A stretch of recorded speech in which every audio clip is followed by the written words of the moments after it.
माँ भारती को प्रणाम करते हुए आप सबके इस गुरु माता पिता को प्रणाम करता हूँ। बच्चों, आपको बहुत ढेर सारा लाड प्यार। सब लोगों को सुबह की राम राम। और सब लोग मेरे साथ जोर से बोलिए, अम्बे मात की जय। बहुत पवित्र दिन प्रारंभ होने वाले हैं। ये नवरात्र के जो दिन होते हैं, ये इस प्रकार की साधना के होते हैं कि यदि आपके ऊपर माँ की कृपा हो गई, यदि उन्होंने आपकी पूजा साधना स्वीकार कर ली, तो जीवन के बहुत सारे दुख कष्ट सब दूर होते हैं। परंतु हम क्या नवरात्र वैसे मनाते हैं जैसी माँ हमसे चाहती है? दरअसल नवरात्र को हम में से अधिकतर लोग पूरी तरह मना नहीं पाते। कुछ लोग नौकरी की वजह से, व्यापार की वजह से, कुछ लोगों को बहुत सारी यात्राएं करनी होती हैं इस वजह से, लेकिन बहुत सारे लोगों को सही जानकारी नहीं होती है। इसलिए नवरात्र में माँ के अनुष्ठान का सही रूप से हम पालन कर नहीं पाते हैं, इसलिए फलों में कमी होती ही है। मैं आज आपको ये बताता हूँ कि नवरात्र का ये उत्सव हम कैसे मनाएंगे, भक्ति का, साधना का ये उत्सव हम कैसे मनाएंगे। उन सभी बातों को आप बहुत ध्यान से सुनिएगा। नवरात्र इसलिए आते हैं कि तन और मन, साथ ही साथ चरित्र, ये सब शुद्ध होने लगे। इस वक्त हम ऋतु संधि पर खड़े हुए होते हैं, गर्मियां आ रही होती हैं, शरीर का पित्त उबलना शुरू हो जाता है, शरीर का कफ बहुत शांत होना शुरू हो जाता है, किसी किसी का कफ कुपित भी हो जाता है। ऐसे समय में नवरात्र आते हैं जब कुछ विशिष्ट सब्जियां हमें खानी होती हैं, जब फलों में रस आना शुरू हो जाता है, जब गेहूं हमें मिलना प्राप्त हो जाता है। अब हमारा खान पान बदलेगा, हमारी सब्जियां बदलेंगी, हमारे दिन रात बदलेंगे, क्योंकि यही वो दिन है। अब दिन बड़े होना शुरू हो जाएंगे। इस दिन के आगे से रात्रि छोटी होनी शुरू हो जाएगी। करना क्या होता है? सबसे पहले तो अपने घर को तैयार करते हैं, क्योंकि माँ का आगमन होने वाला है। कैसे तैयार करते हैं? बंधनवार लगाते हैं दरवाजे पर। यद्यपि माँ तो कहीं से भी आ सकते हैं, लेकिन हम एक सुख की प्राप्ति करते हैं, उस सुख को जीते हैं, उसकी कल्पना करते हैं, और हम अपने दरवाजे को सजाते हैं। आम के पत्तों की बंधनवार लगाते हैं। गृहस्थ मिलकर ये बंधनवार लगाएं, माँ का स्वागत करें। उसके बाद हम क्या करते हैं? रंगोली सजाते हैं, क्योंकि भारतीय संस्कृति में रंगोली का बड़ा महत्व है। आपने देखा ही होगा, हर पर्व पे रंगोली सजाई जाती है। और रंगोली तो इतनी महत्वपूर्ण होती है कि रंगोली सजाने वाले लोग पूरे देश में बड़े विशेष माने जाते हैं, और ये एक अच्छा प्रोफेशन भी धीरे धीरे बनता चला जा रहा है। रंगोली सजाई जाती है। उसके बाद यज्ञ की वेदी तैयार की जाती है। हमेशा याद रखिए, नवरात्र में 3 चीज़ें अवश्य करनी है आपको जप और पाठ करना है, आपको यज्ञ करना है, और नियमित रूप से ध्यान करना है। यदि इनमें से कोई भी चीज़ कमी रह जाती है तो समस्या हो जाती है। और चौथी चीज़ जो मैं हमेशा कहता हूँ, वो क्या है? उपवास। उपवास तो आपको नियमित रूप से रखना ही होगा। तो आइए अब मैं आपको ये बताता हूँ कि आपने पूजा प्रारंभ कैसे करनी है। सिलसिलेवार चीज़ों को नोट कर लीजिए। आपने बंधनवार लगा ली, आपने रंगोली बना ली। जहाँ आपको यज्ञ करना है, उस यज्ञ कुंड को उस रंगोली पर रख दिया आपने। माता जी को आपने एक चौकी बनाई, रंगोली बनाई, उस पर विराजमान कर दिया। अब समय आता है कलश की स्थापना का। कलश की स्थापना का समय मैं आपको बता चुका हूँ। वैसे अभी भी कलश की स्थापना का समय चल रहा है। अभी आपके पास लगभग 1.25 घंटे शेष हैं।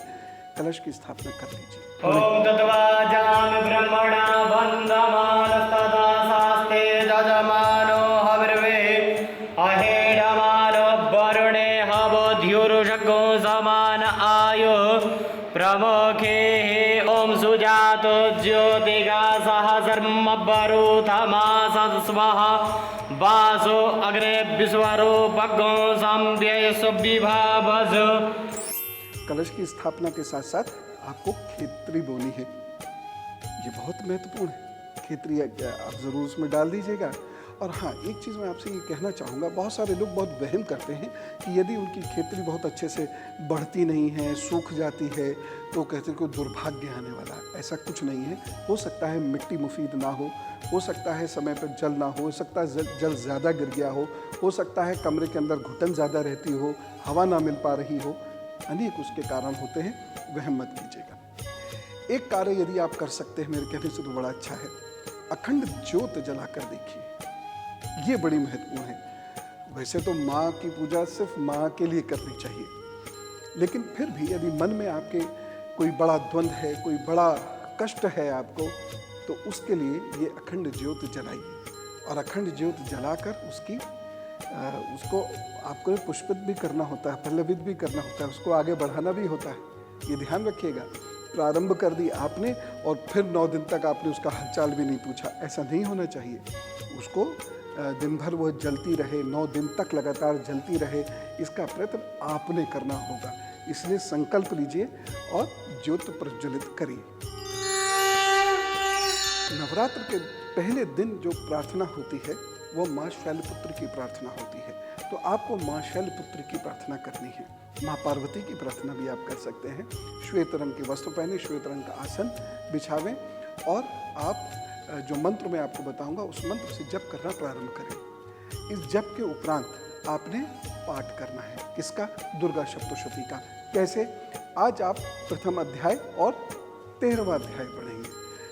उसके बाद अगले दिन दूसरा, 12वां, फिर उसके अगले दिन तीसरा और 11वां, फिर चौथा और 10वां, फिर 5वां और 9वां, उसके बाद फिर 6ठा और 8वां और 7वां 2 बार।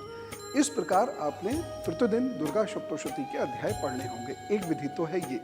अब दूसरा इसका तरीका क्या है? कुछ लोग दुर्गा सप्तशती के 13 अध्याय प्रतिदिन पढ़ते हैं। ऐसा करना भी बहुत अच्छा रहेगा। और जिन लोगों के परिवार गंभीर घोर कष्ट से गुजर रहे हैं, यदि उनके घर दुर्गा सप्तशती के 100 पाठ हो जाएं तो क्या कहने। लेकिन ये घर के सारे लोग मिलजुल कर करें। शतचंडी का पाठ जिसे कहते हैं, यदि ये हो जाता है किसी घर में तो उस घर के बहुत सारे दुख कष्ट कटते हैं। हो सकता है कि आपकी जो मुराद हो वो पूरी ना हो, लेकिन माँ को पता है दरअसल कहाँ से काम बनेगा, वहाँ से कार्य बनना प्रारंभ हो जाता है। ये तो आपको माँ को लिवरेज देना होगा। ये उनका डोमेन है, ये उनका क्षेत्र है, ये उन पर छोड़ दीजिए। आप सिर्फ अपनी प्रार्थना उन तक पहुँचा दीजिए, जहाँ परेशानी है वो उन तक पहुँचा दीजिए और शतचंडी का पाठ करना शुरू कर दीजिए। मान लीजिए प्रत्येक व्यक्ति ने घर में 10-10 पाठ कर लिए, बहुत कठिन तो होता ही है, लेकिन ये आपको अद्भुत लाभ देने वाला है। घोर गंभीर कष्ट से ये आपको बचाकर ले जाता है। और अब गुरु मंत्र। सबसे पहले जो मुख्य बात है जान लीजिए, जिसको मैं अभी थोड़ी देर से लगातार आपको बता रहा हूं कि नियमित रूप से हवन करना बहुत आवश्यक है। नवरात्रि में नियमित हवन करने से बड़े विशेष लाभ होते हैं। और लाभ तो छोड़िए, हवन करने से आपकी जो शुद्धि होनी प्रारंभ होती है और आपका माँ से जो सीधा कनेक्ट होना प्रारंभ होता है वो बहुत महत्वपूर्ण है। तो हवन और ध्यान यही 2 मुख्य हैं जिनसे आपका और उस दिव्य शक्ति का कनेक्ट होता है। जब आप अज्ञारी के लिए बैठें, अपने हवन कुंड को बहुत सुंदर बना के रखिए। बहुत सारे लोग बस कहीं से कुछ भी लाके उसके अंदर थोड़ा सा कुछ जला के यज्ञ कर देते हैं। ऐसे नहीं, आपको 9 दिन का कुल सवाल है। आधा पौना घंटा थोड़ा जल्दी उठिए और सुंदर सा यज्ञ कुंड बना के और उसके बाद जल से उसको पवित्र कीजिए। और यदि आपको पवित्रीकरण मंत्र आता है तो बहुत अच्छी बात है, नहीं तो आप एक छोटे से मंत्र से जल से पवित्र कर सकते हैं। जैसे आपको पंडित श्री हरि जी करके दिखाएंगे। ओम अपवित्रः पवित्रो वा सर्वावस्थांगतो विवा यः स्मरेत् पुंडरीकाक्षं सवायाभ्यन्तरस्सुजे। इसके बाद आप इसको ओम पवित्र पवित्र भव ये भी कह सकते हैं। और इसके बाद फिर समय आता है अग्नि प्रज्वलन का। आपने हवन कुंड के अंदर, हवन कुंड आपका छोटा भी हो सकता है, बड़ा भी हो सकता है, हवन कुंड के अंदर फिर आपने अग्नि को प्रज्वलित करना है। अग्नि प्रज्वलित करने के उपरांत जो मंत्र मैं आपको बता रहा हूं, जितने अधिक जप आप इस नवरात्र में कर सके उतने कर लीजिएगा। मैं आपको विश्वास दिलाता हूं ये अद्भुत लाभकारी है। माँ से जुड़ने की कोशिश तो करिए, आगे सब वो देख लेंगी। प्रारंभ करते हैं अग्नि प्रज्वलन। ओम अग्निमीडे पुरोहितं यज्ञस्य देवमृत्युजं होतारं रत्नधातमं अग्निः पूर्वेभिरिषिभिरीड्यो नूतने रुता स देवाय एह वक्षसे हरिः ओम। ओम व्यानाय स्वाहा इदं व्यानाय इदं न मम। ओम उदानाय स्वाहा इदं उदानाय इदं न मम। और इसके बाद अब हम लोग मंत्र प्रारंभ करेंगे।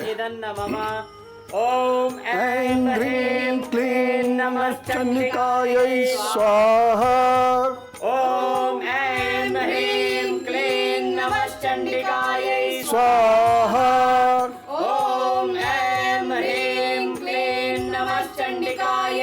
स्वाहा। ॐ ऐं ह्रीं क्लीं नमः चण्डिकायै स्वाहा। ॐ ऐं ह्रीं क्लीं नमः चण्डिकायै स्वाहा।